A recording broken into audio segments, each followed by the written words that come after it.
Hi friends, welcome to Indian farmer rate Telugu videos. నేను మీ Shiva. Friends, ఈ రోజు ఈ వీడియో వచ్చేసి వర్షాకాలం అయితే స్టార్ట్ అయింది కాబట్టి ఈ వర్షాకాలానికి అనుగుణంగా నాటుకోడిని ఏ విధంగా పొదిగిస్తే 100% హ్యాచింగ్ వస్తుందో ఈ రోజు ఈ వీడియోలో పూర్తిగా తెలుసుకుందాం. నేను చెప్పే ఈ టిప్స్ మీరు అయితే పాటించండి, 100% హ్యాచింగ్ అనేది వస్తుంది. ముందుగా ఒక బాక్స్ అయితే నేను తీసుకున్నాను. ట్రే మీకు మీ కోడిపేటకు సరిపడే ఒక బాక్స్ లేదా ఒక ట్రే లేదా ఒక టింక్ కానీ మీరు అయితే తీసుకోండి.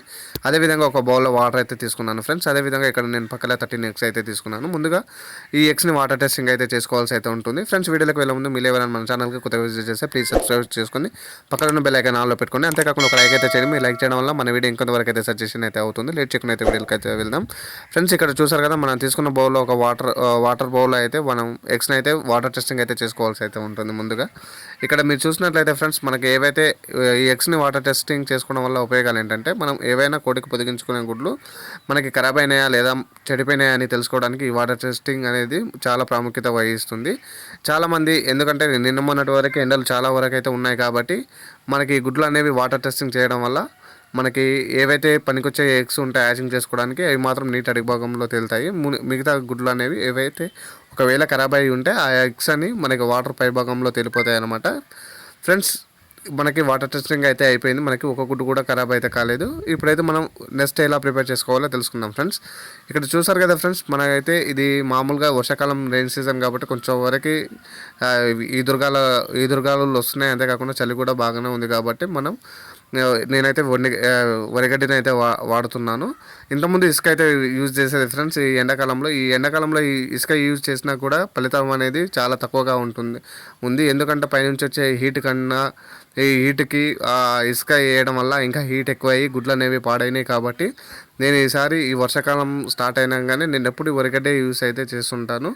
ఇప్పుడు కూడా నేను వరిగడ్డ అయితే యూజ్ అయితే చేస్తున్నాను ఫ్రెండ్స్. ఇక్కడ మనం ఈ వరిగడ్డ యూజ్ చేయడం వల్ల లాభాలు ఏంటంటే, మనకి ఇందులో ప్రొడ్యూస్ అయ్యే హీట్ మనకి బయటికి వెళ్ళకపోకుండా గుడ్లకి కాపాడుతుంది. అదేవిధంగా మనకి తల్లి నుంచి వచ్చే హీట్ కూడా మనకి వరిగడ్డి అనేది బయటికి పంపేదన్నమాట. ఈ విధంగా వరిగడ్డి వేయడం వల్ల మనకి గుడ్లు అనేవి ఒక్కటి కూడా పాడవవు. మంచిగా హీట్ తగిలి మనకి ప్రతి ఒక్క గుడ్డు పిల్ల అయితే అవుతుంది ఫ్రెండ్స్. అదేవిధంగా ఇక్కడ చూసుకున్నట్టయితే సీతాఫలం ఆకులు కూడా నేను వేయడం అయితే జరుగుతుంది.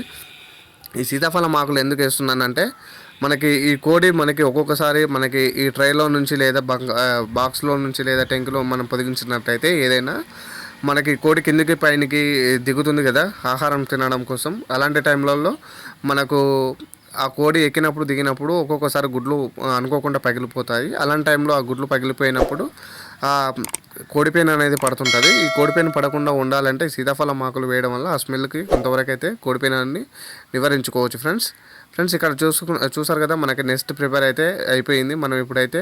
మనం డేట్ వేసి మన ఎగ్స్ ఏవైతే ఉన్నాయో ఆ ఎగ్స్ని మనం పొదిగించుకోవచ్చు ఫ్రెండ్స్. ఇక్కడ చూసారు కదా, 24 డేట్ వచ్చేసి. అదేవిధంగా ఇక్కడ ఏవైతే ఎగ్స్ అయితే ఉన్నాయో ఆ ఎగ్స్ పైన ఎగ్స్ మార్క్ అయితే బుక్తో వేయడం అయితే జరుగుతుంది. మీరు ఇక్కడ చూసారు కదా ఫ్రెండ్స్, ఈ గుడ్ల మీద ఎగ్స్ మార్క్ అనేది వేస్తున్నాను. ఈ బుక్తో ఎగ్స్ మార్క్ వేయడం వల్ల ఏంటంటే, మనకి ఏవైతే ఈ గుడ్లు అయితే ఉన్నాయో ఈ గుడ్లు పర్ఫెక్ట్ హ్యాచింగ్ చేయడానికి కోడి అటు ఇటు తిప్పగలుగుతుంది అన్నమాట ఈ గుర్తుల వల్ల. అంతేకాకుండా ఇంకొక ముఖ్య పాయింట్ ఏంటంటే, ఈ బొగ్గుతోటి ఈ గుర్తులు వేయడం వల్ల కొన్ని రకాల బ్యాక్టీరియాలు అనేవి గుడ్లపైన చేరవు. అందువల్ల హ్యాచింగ్ అనేది కూడా పర్ఫెక్ట్గా ఉంటుంది ఫ్రెండ్స్. ఇది మీలో ఎంతమందికి ఈ విషయం తెలుసో ఒకసారి అయితే కింద కామెంట్ అయితే చేయండి. మీకు నాటుకోళ్ళని ఏ విధంగా పొదిగిస్తారో కూడా కింద కామెంట్ అయితే చేయండి ఫ్రెండ్స్. ఇక్కడ చూసారు కదా, మనకి మొత్తానికైతే నెక్స్ట్ అయితే ప్రిపేర్ అయిపోయిందనమాట. ఇప్పుడు మనకి ఇంట్లో తగిన ప్లేస్ రూమ్ టెంపరేచర్కి అనుగుణంగా మనకి ఎక్కడైతే బాగుంటుందో అక్కడ వీలు చూసుకొని ఒక ప్లేస్ వెతుకొని అక్కడ మనం పెట్టుకుంటే సరిపోతుందన్నమాట. నేనైతే మన ఇంట్లో ఒక మూలకైతే నేను ఈ ట్రే అయితే సెట్ అయితే చేశాను. తర్వాత మనం ఏదైతే కోడి అయితే ఉందో ఆ కోడిని పొదిగిన కోడి మనం తీసుకొచ్చి గుడ్లపైన వదిలేద్దాం అన్నమాట ఫ్రెండ్స్. మీరు ఈ గుడ్లపైన ఒకవేళ ఫస్ట్ టైం పెట్టిన నాటుకోడి పెట్ట అయితే గుడ్ల మీద సరిగా కూర్చోదు. అలాంటప్పుడు మనం ఇలా గుడ్లపైన వేయగానే అది లేచిపోతుంది అనమాట. అలాంటి టైంలో మనం ఒక గంప లేదా దానికి పైన బోర్లించి ఒక 1 అవర్ ఉంచినట్లయితే మనకి ఆ కోడి అనేది సెట్ అయిపోతుంది. ఈ కోడి ఆల్రెడీ 2-3 టైమ్స్ పిల్లలు చేసింది కాబట్టి మనం గుడ్లపైన వదలంగానే నెమ్మదిగా కూర్చుందనమాట. ఆ తర్వాత అదే సెట్ చేసుకుంటుంది ఫ్రెండ్స్. ఈ వీడియో అయితే మీకు నచ్చిందని అనుకుంటున్నాను. నచ్చితే ప్లీజ్ లైక్ చేయండి, షేర్ చేయండి, కామెంట్ చేయండి, సబ్స్క్రైబ్ అయితే చేసుకోండి. అదేవిధంగా మీకు నాటుకోళ్ళ గురించి ఇంకేమైనా వీడియోస్ కావాలంటే మన ఛానల్లో చికెన్ ఫార్మింగ్ ప్లేలిస్ట్ అయితే ఉంది. అందులోకి వెళ్ళి వీడియోస్ అయితే చాలా వరకు అయితే ఉన్నాయి. ఒకసారి అయితే చూడండి. మీకు నచ్చితే మీ ఫ్రెండ్స్ అండ్ ఫ్యామిలీ మెంబర్స్కి కూడా షేర్ అయితే చేయండి ఫ్రెండ్స్.